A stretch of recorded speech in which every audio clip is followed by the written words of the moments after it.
राजा श्रीशैन की कथा। आहारदान में प्रसिद्ध श्रीशैन राजा की कथा इस प्रकार है। मलय देश में एक बल नाम का गांव था। वहां एक धरणीजट नाम का ब्राह्मण रहता था। उसके दो पुत्र थे। वह ब्राह्मण जब अपने उन दोनों लड़कों को पढ़ाता था तो उसके घर में जो एक नीच जाति का लड़का रहता था वह छिपकर उसका पढ़ाना सुना करता था। उस लड़के का नाम था कपिल। कपिल की बुद्धि बहुत तेज थी। वह उन दोनों लड़कों को पढ़ाना, वह ब्राह्मण का पढ़ाना सुनकर वह बड़ा विद्वान हो गया।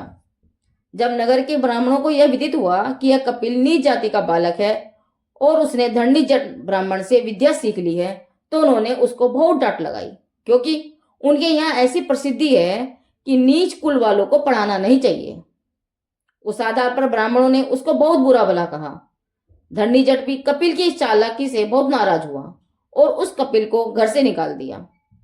अब कपिल ने बल गांव में रहना छोड़ दिया। वह जनेऊ पहनकर ब्राह्मण बन गया। विद्या तो उसके पास थी ही, सो उसने उस विद्या के बल से वह अपने को खूब निभा कर सकता था। अब वह ब्राह्मण बनकर रतन संचयपुर चला गया। उस दूसरे नगर में इस कपिल की एक सात्यकी नाम के ब्राह्मण से भेंट हुई। उसकी पत्नी का नाम जम्बू था।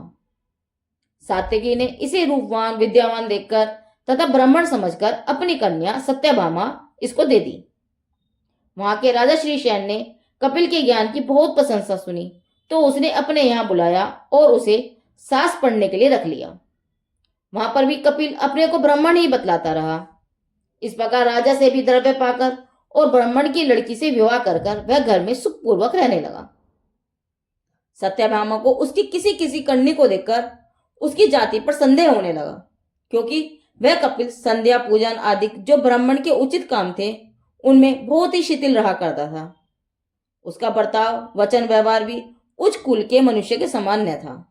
और इतना ही नहीं, एक घटना ऐसी हुई कि एक दिन जब सत्यभामा रजवती थी, उस स्थिति में इस कपिल ने सत्यभामा के साथ पाप करना चाहा। सत्यभामा उस कपिल का इतना नीचा भाव देखकर और भी संदेह में पड़ गई। सत्यभामा का संदेह बढ़ता गया और अपना संदेह मिटाने को उसे कोई उपाय न मिल सका। इधर बल गांव में धरणीजट के पाप का उदय आया। उसका सारा धन नष्ट हो गया। वह भिखारी बन गया। जब उसे मालूम हुआ कि कपिल रतन संचयपुर में है और वह बहुत अच्छी हालत में है, तो कुछ आशा से ही वह धरणीजट कपिल के पास गया। कपिल को वहां भी अपनी जाति का भेद खुलने का निरंतर डर रहा करता था, और अब धरणीजट को आया हुआ देखा तो उसकी बहुत बड़ा गड़बड़ाहट हुई। उस गड़बड़ाहट का कारण यही था, कहीं यह धरणीजट मेरी जाति का भेद न बता दे।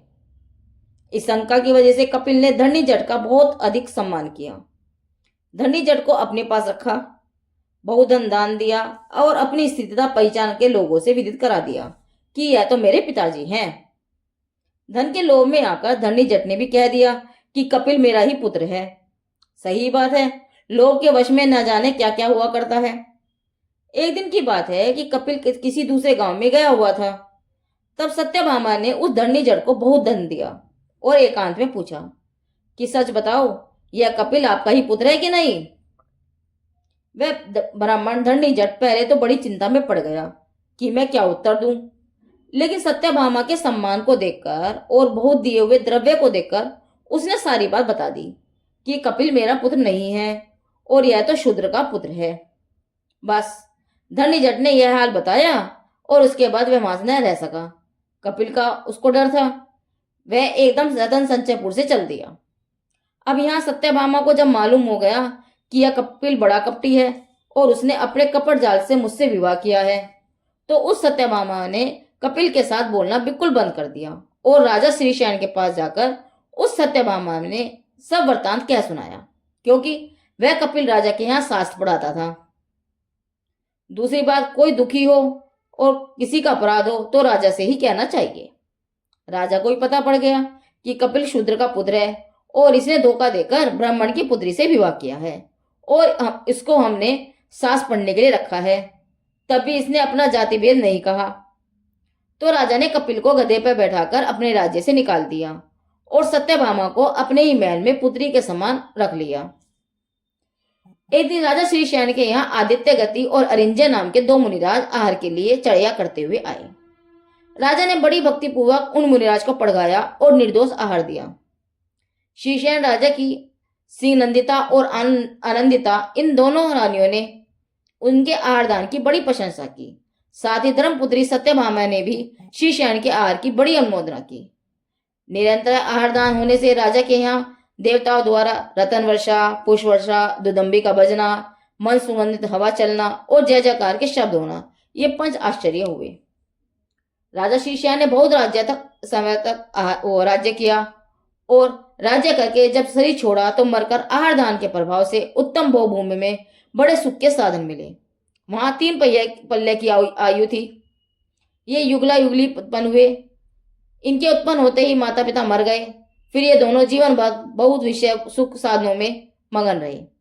दोनों रानियां और सत्यभामा ने भी आहार दान की प्रशंसा की थी। उनके प्रभाव से वही भोग भूमि में उत्पन्न हुई। राजा शीशैन ने 3 पल्ले तक भोग भूमि का सुख भोगकर स्वर्ग में देव हुए और वहां से चलकर चक्रवर्ती राजा हुए। ऐसे ही मनुष्य और देवों के थोड़े भाव रखकर 16वें तीर्थंकर श्री शांतिनाथ जी हुए। शांतिनाथ भगवान ने राज्य सुख भोग कर उनको छोड़कर तब धारण किया, केवल ज्ञानी हुए, संसार के सब जीवों के हित का उपदेश करते रहे और अंत में अष्टकर्मों का नाश करते हुए मोक्ष पधारे।